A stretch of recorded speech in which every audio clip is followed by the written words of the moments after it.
Alright, how's it going, guys? It is Blake from theevidentries.com and or the Phantom Pages.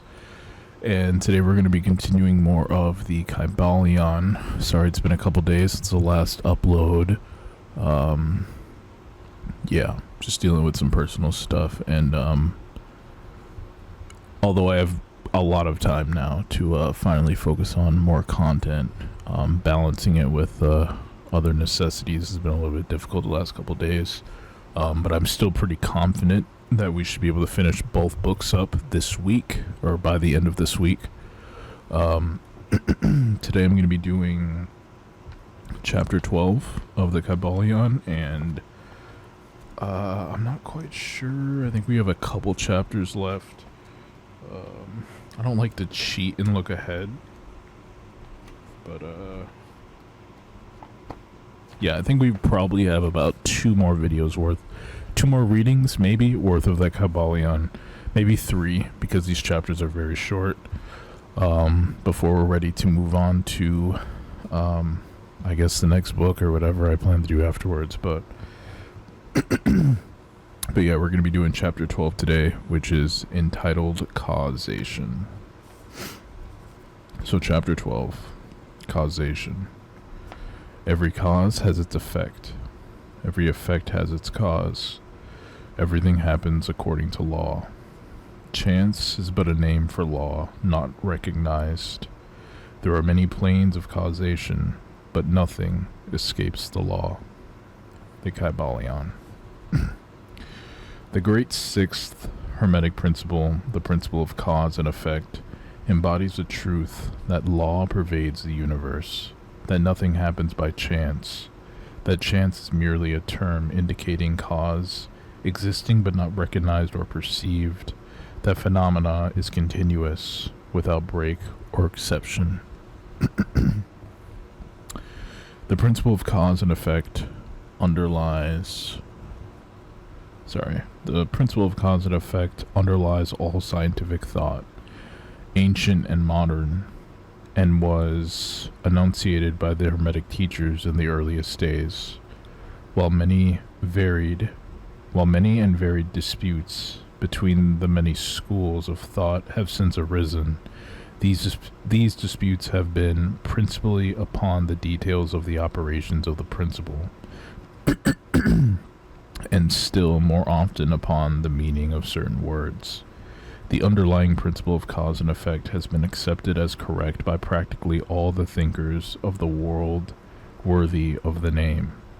To think otherwise would be to take the phenomena of the universe from the domain law and order and to regulate it, to control of the imaginary something which men have called chance. A little consideration will show anyone that there is in reality no such thing as pure chance.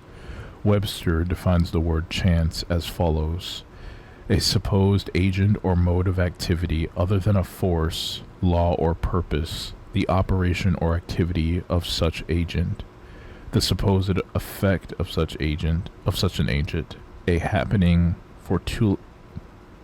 fortuity, casualty, etc. But a little consideration will show you that there can be no such agent as chance, in the sense of something outside of law, something outside of cause and effect. Let me reread that. In the sense of something outside of law, something outside of cause and effect. How could there be a something acting in the phenomenal universe, independent of the laws, order, and continuity of the latter? Such a something would be entirely independent of the orderly trend of the universe, and therefore superior to it. We can imagine nothing outside of the all, being outside of the law, and that only because the all is the law in itself. There is no room in the universe for a something outside of and independent of law. The existence of such a something would render all natural laws ineffective. Existence of such a something would render all natural laws ineffective. I already read that. would render all natural laws ineffective and would plunge the universe into chaotic disorder and lawlessness. A careful examination will show that what we call chance is merely an expression relating to obscure causes. Causes that we cannot perceive, causes that we cannot understand. The word chance is derived from a word meaning to fall, as the falling of dice. The idea being that the fall of the die, or I guess dice is how they pronounce it, the fall of the dice and many other happenings are merely a happening unrelated to any cause. And this is the sense in which the term is generally employed. But when the matter is closely examined, it is seen that there is no chance whatsoever about the fall of the dice. Each time a die falls and displays a certain number, it obeys a law as infallible as that which governs the revolution of the planets around the sun. Back of the fall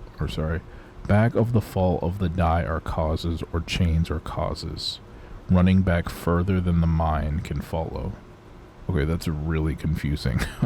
Back of the fall of the die are causes, or chains of causes, running back further than the mind can follow. Okay.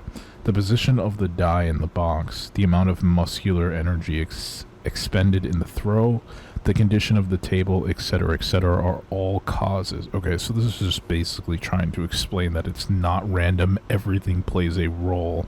There's no such thing as randomness, basically. All are causes, the effect of which may be seen, but back of these seen causes there are chains of unseen preceding causes, all of which had a bearing upon the number of the die which fell uppermost. If a die be cast a great number of times, it will be found that the numbers shown will be about equal. That is, there will be an equal number of one spot, two spot, etc. coming uppermost. Toss a penny into the air, and it may come down earlier, heads or tails. But it may come down either heads or tails, but make a sufficient number of tosses, and the heads and tails will about even up. This is the operation of the law of average. But both the average and the single toss come under the law of cause and effect. And if we were able to examine into the preceding causes, it would be clearly seen that it was simply impossible for the die to fall other than it did, under the same circumstances and at the same time. Given the same causes, the same results will follow. There is always a cause and a because to every event. Nothing ever happens without a cause, or rather a chain of causes. Some confusion has arisen in the minds of persons considering this principle, from the fact that they were unable to explain how one thing could cause another thing, that is, be the creator of the second thing. As a matter of fact, no thing ever causes or creates another thing. Cause and effect deals merely with events. An event is that which arrives or happens as a result or consequence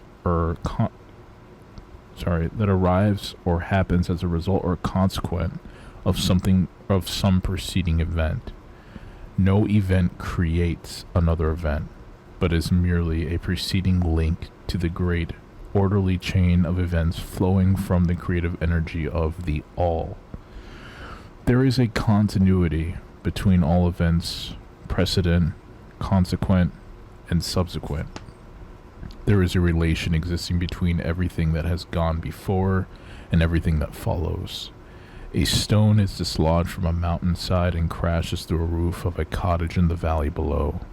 At first sight, we regard this as a chance effect, but when we examine the matter, we find a great chain of causes behind it. In the first place, there was the rain which softened the earth, supporting the stone, and which allowed it to fall. Then back of that was the influence of the sun, other rains, etc., which were the causes which led to the formation of the mountain, and its upheaval by convulsions of nature, and so on ad infin. I can never say this word. Ad infinitum. That's not how you say it, but like that's how I want to say it.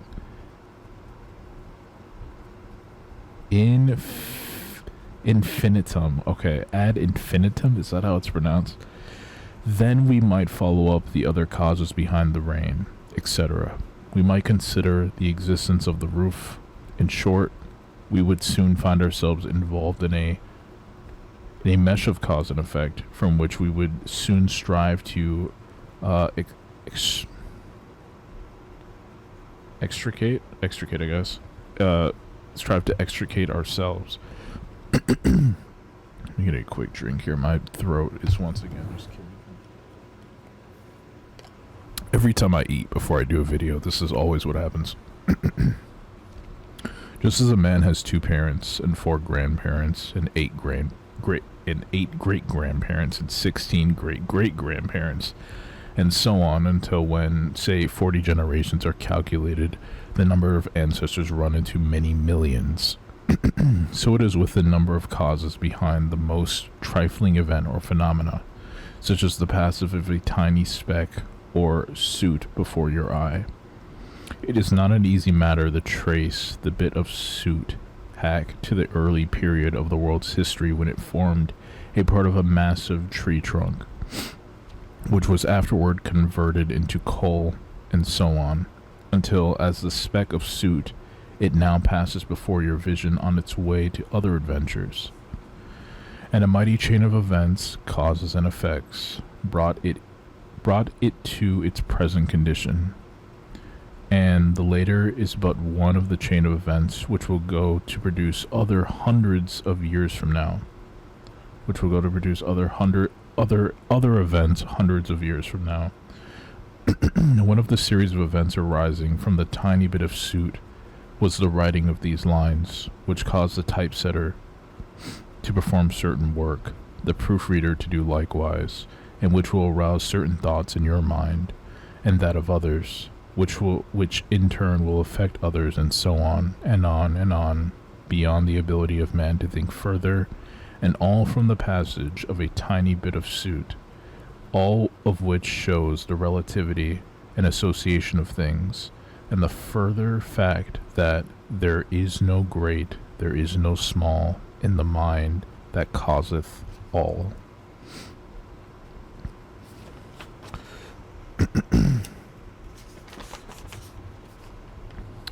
Stop to think a moment.